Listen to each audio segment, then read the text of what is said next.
अरे यांच्या बरोबर दादा जाऊन बसले. अरे हे भाषण जर कुणी ऐकलं असतं दादांनी, पूर्वीच्या दादांनी ऐकलं असतं तर काय केलं असतं? याच बदललेले दादा आम्हाला नाही पटत, हे असे लोक बोललेले तरी शांत बसतात. अहो तिथं कनेरीला कोण आणला होता? तो वेडा बांदल.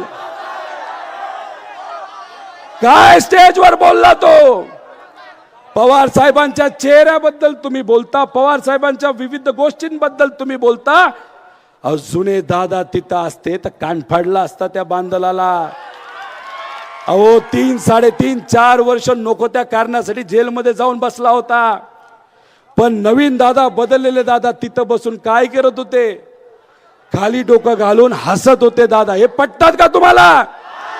असं बोलून चालतं का आपल्या या परंपरेमध्ये, आपल्या संस्कृतीमध्ये? हे आपले संस्कार. मग याचं उत्तर द्यायचं का नाही द्यायचं? अजून कुठला व्हिडिओ राहिलाय का रे बाळ? तालुक्यातील माळेगाव येथील राष्ट्रवादी काँग्रेसचे नेते रविराज तावरे यांनी विविध ठिकाणी घेतलेल्या कोपरा सभा वादाच्या भोवऱ्यात सापडण्याची शक्यता आहे. या सभांमध्ये फोडण्यात आलेल्या मडक्यांवरून सभांमध्ये मडकी फोडणे हे जाणून बुजून केले जात असल्याचा त्यांचा दावा असून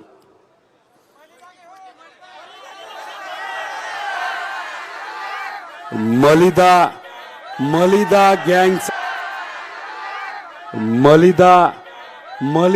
गँगचा एक मोठा सदस्य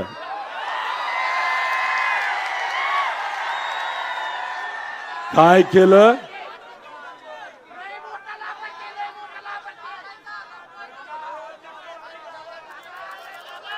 काय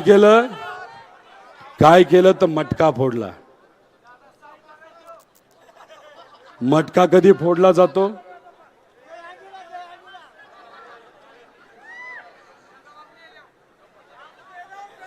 तुम्हाला माहिती ना कधी फोडला जातो? अहो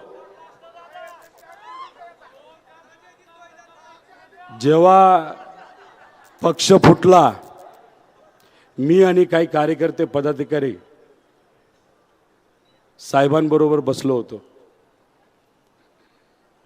साहेबांशी आम्ही चर्चा करत होतो, बोलत होतो. साहेब टीव्हीकडे बघत होते, चेहऱ्यावर त्यांनी नाही दाखवलं.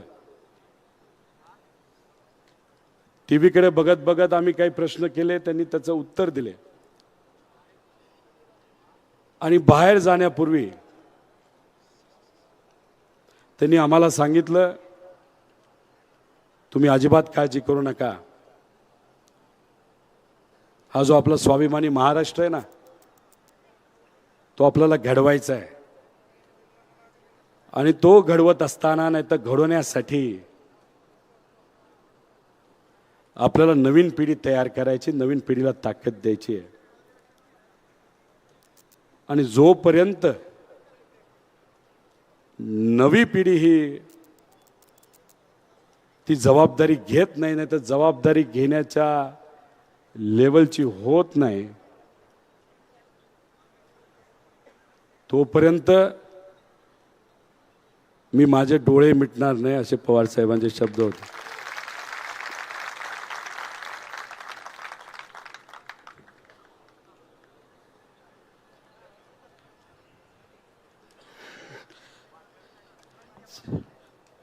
साहेब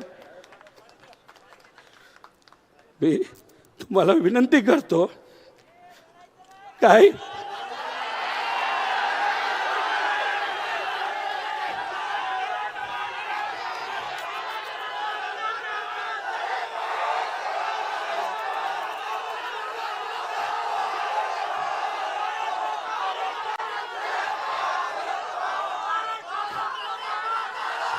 साहेब मी तुम्हाला विनंती करतो, हे जे वक्तव्य तुम्ही केलं ते कृपा करून तुम्ही परत करू नका. तुम्ही आमचा जीव आहात, तुम्ही आमची आत्मा आहात. जे लोक तुम्हाला त्रास देतात, जे मोठे नेते किती असले तरी तुमच्याबद्दल काही ते बोलले तरी ही सामान्य जनता आणि आमच्यासारखे छोटे मोठे कार्यकर्ते आणि पवार अख्खं कुटुंब तुमच्या बरोबर आहे.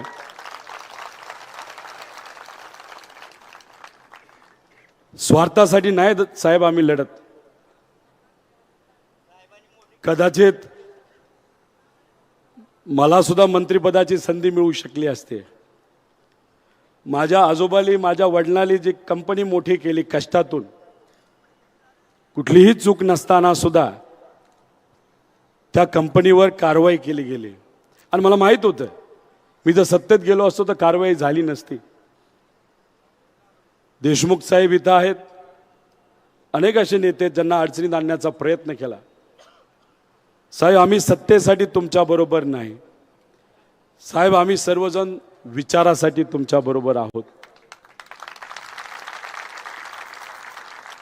आणि तुम्ही केलेले 60 वर्षातले कष्ट हे आम्ही कधी विसरणार नाही. कुणी आम्हाला काही दिलं तरी स्वार्थ आम्ही मध्ये न आणता तुम्ही फक्त लढ म्हणा.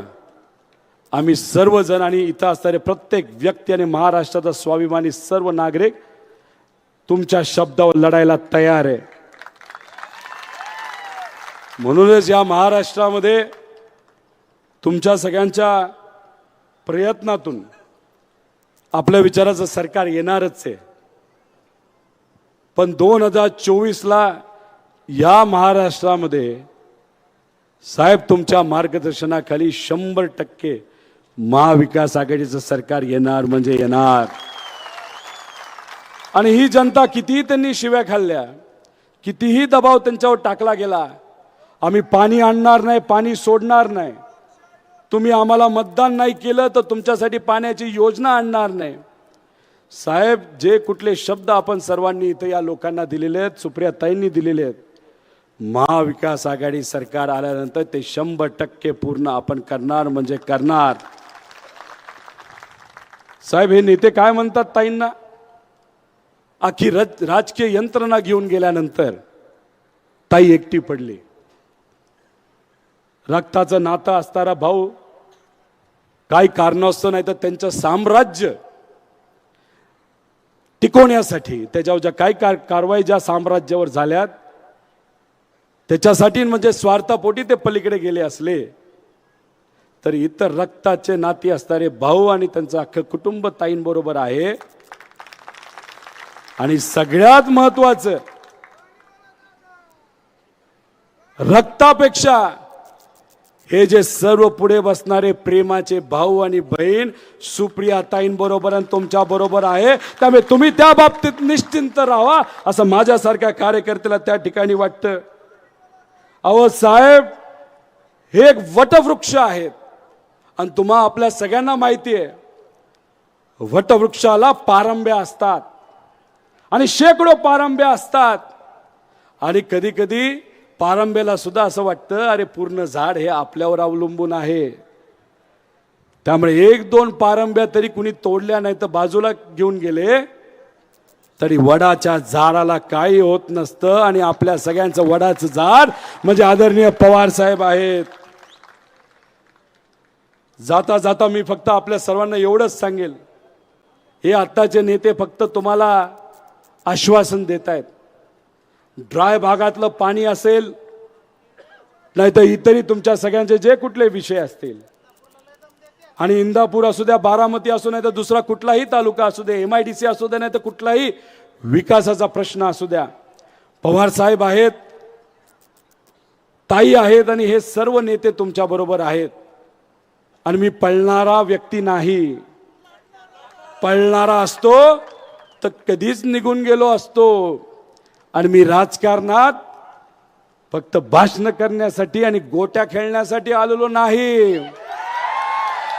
त्यामुळे याच्या पुढे कुठलाही कार्यकर्त्याला जर कुणी हात लावला तर गाठ पवार साहेबांचे आणि आमच्याशी हे तुम्हाला तिकडे सांगतो.